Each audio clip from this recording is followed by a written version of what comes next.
ଗୋଟିଏ କପୋତ ଆଉ ଗୋଟିଏ କପୋତୀଟିଏ ରହୁଥିଲା। ଦୁଇ ଜଣ ବେଶ ଆନନ୍ଦରେ ରହୁଥିଲେ। ଦିନେ କପୋତୀ 2ଟି ଅଣ୍ଡା ଦେଲା। ସେହି ଅଣ୍ଡାରୁ 2ଟି ଛୁଆ ହେଲା, ଗୋଟିଏ ପୁଅ ଆଉ ଗୋଟିଏ ଝିଅ। ନିଜ ପିଲାଙ୍କ ପାଇଁ କପୋତ ଖୁବ୍ ପରିଶ୍ରମ କଲା। ସେ ପରିଶ୍ରମ ନ କଲେ ତାର ପରିବାର କେମିତି ଚଳିବ? ସେ ଅଧିକରୁ ଅଧିକ ଧାନ ସଂଗ୍ରହ କରି ରଖୁଥାଏ। ଦିନକର ଘଟଣା, କପୋତର ହଠାତ୍ ଦେହ ଅସୁସ୍ଥ ହେଲା। ମା କପୋତୀ ଜୀବନରେ କଳା ବାଦଲ ମାଡ଼ି ଆସିଲା। କପୋତ ଆଉ ଧାନ ସଂଗ୍ରହ କରିବା ପାଇଁ ଯାଇପାରିଲା ନାହିଁ। ଧୀରେ ଧୀରେ କପୋତ ଅଧିକ ଅସୁସ୍ଥ ହୋଇପଡ଼ିଲା। ମା କପୋତୀଟି ହନୁ ବୈଦ୍ୟ ପାଖକୁ ଗଲା। ହନୁ ବୈଦ୍ୟ କପୋତର ନାଡ଼ି ଚିପି ଦେଖିଲା।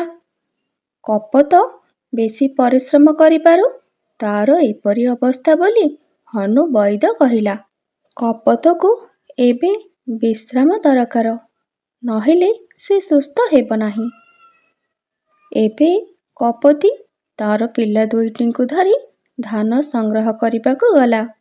ପ୍ରତିଦିନ ଏହିପରି ସୁନ୍ଦର ସୁନ୍ଦର କାହାଣୀ ଦେଖିବା ପାଇଁ ମୋ ଚ୍ୟାନେଲକୁ ସବସ୍କ୍ରାଇବ୍ କରନ୍ତୁ। ଦିନେ ସେମାନେ ବିଲରୁ ଫେରି ଦେଖିଲେ କପୋତ ବର୍ଷାରେ ମରିକି ପଡ଼ିଛି। ସେମାନେ ବହୁତ କାନ୍ଦିଲେ। କପୋତର ବନ୍ଧୁ ଗୁଣ୍ଡୁଚି ତାକୁ ସାନ୍ତ୍ୱନା ଦେଲା। ଦେଖୁ ଦେଖୁ କିଛି ଦିନ ବିତିଗଲା। ମା କପୋତୀ 2ଟି ପିଲାଙ୍କୁ ଧରି ଖୁସିରେ ଥାଏ। ଗୁଣ୍ଡୁଚି ବନ୍ଧୁ ମଧ୍ୟ ଦିନେ ଦିନେ ତାଙ୍କ ଘରକୁ ବୁଲି ଆସେ। ସୁଖ ଦୁଃଖ ପଚାରି ବୁଝେ।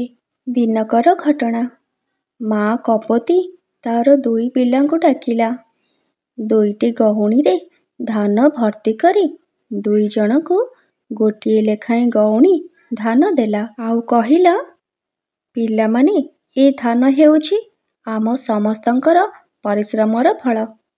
ଯେହେତୁ ଆଜି 2ଟି ଗଉଣୀ ଧାନ ହୋଇଯାଇଛି, ଏ ଧାନକୁ ନେଇ ତୁମେ 2 ଜଣ ବିଲୁଆ ଭାଇ ଢିଙ୍କିକୁ ଯାଅ। ସେଠାରେ ଧାନ କୁଟି ଆଣିବ। ଏ ବରଷ ଆଉ ସେମାନଙ୍କୁ କଷ୍ଟ କରିବାକୁ ପଡ଼ିବନି। ମା କପୋତୀ କହିବା ମୁତାବକ ଭାଇ ଭଉଣୀ 2 ଜଣ ଗୋଟିଏ ଲେଖାଏଁ ଧାନ ଗଉଣୀ ନେଇ ବିଲୁଆ ନନା ଢିଙ୍କିଶାଳକୁ ଗଲେ। ପ୍ରଥମେ ପୁଅ କପୋତଟି ଧାନ କୁଟିଲା। ଧାନର ଚୋପାତକ ସେଠାରେ ଫିଙ୍ଗି ଦେଇ ଯେତିକି ଚାଉଳ ହେଲା ତାକୁ ସେ ଗଉଣୀରେ ଭରି ମା ପାଖକୁ ନେଇ ଆସିଲା। ଝିଅ କପୋତୀ ତ ବଡ଼, ତେଣୁ ସେ ଟିକେ ଅଧିକ ଚାଲାକ। ସେ ଧାନ କୁଟି ସାରି ଅଧା ଧାନ ଖାଇଦେଲା। ଆଉ ତାପରେ ଗଉଣୀରେ ପ୍ରଥମେ ଧାନ ଚୋପା ଆଉ ତା ଉପରେ ଅଳ୍ପ ଚାଉଳ ମେଲେଇ ଦେଇ ରଖିଦେଲା, ଯାହା ଫଳରେ କି ତା ଗଉଣୀ ପୂରାପୂରି ଭର୍ତ୍ତି ହୋଇଯାଇଛି ଭଳି ଦେଖାଗଲା। ସେ ଭାବିଲା, ମା କପୋତୀ ନିଶ୍ଚୟ ପୁଅ କପୋତକୁ ଗାଳିଦେବ ଆଉ ଝିଅ କପୋତୀକୁ ପ୍ରଶଂସା କରିବ। ତେଣୁ ସେ ଏହି କାମ କରି ଚାଉଳ ଗଉଣୀ ନେଇ ମା ପାଖକୁ ଉଡ଼ିଗଲା।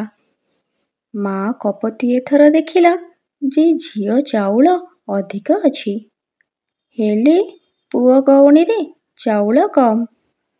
ମା କପୋତୀ ଭାବିଲା, ପୁଅ କପୋତ ନିଶ୍ଚୟ ଆସିବା ବାଟରେ ଚାଉଳ ସବୁ ଖାଇ ଦେଇଛି। ତେଣୁ ସେ କିଛି ନ କହି ଗଉଣୀରେ ପୁଅ କପୋତର ମୁଣ୍ଡକୁ ଖୁବ୍ ଜୋରରେ ବାଡ଼େଇ ଦେଲା। ପୁଅ କପୋତଟି ରକ୍ତାକ୍ତ ହୋଇ ସେଇଠି ମରିଗଲା। ଘଟଣାସ୍ଥଳରେ ଗୁଣ୍ଡୁଚି ଦୌଡ଼ି ଦୌଡ଼ି ଆସି ପହଞ୍ଚିଲା ଆଉ କହିଲା, ଆଲୋ, ଏ କପୋତୀ ଭଉଣୀ, ତୁ ଏ କ'ଣ କଲୁ ଲୋ?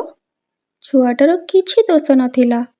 ତୋ ଝିଅ ଅଧା ଚାଉଳ ଖାଇଦେଇ ଗଉଣୀରେ ପ୍ରଥମେ ଧାନ ଚୋପା ଆଉ ତା ଉପରେ ଚାଉଳ ରଖିଦେଇ ନେଇ ଆସିଛି ବୋଲି ବିଲୁଆ ଭାଇ କହିଲା। ତୁ କିନ୍ତୁ ଏ ନିର୍ଦ୍ଦୋଷ ପିଲାଟାକୁ ମାରିଦେଲୁ। ଏହାପରେ କପୋତୀ ଝିଅର ଗଉଣୀ ଦେଖିଲା ଆଉ ଜାଣିଲା ଯେ ପୁଅ କପୋତର କୌଣସି ଭୁଲ ନଥିଲା।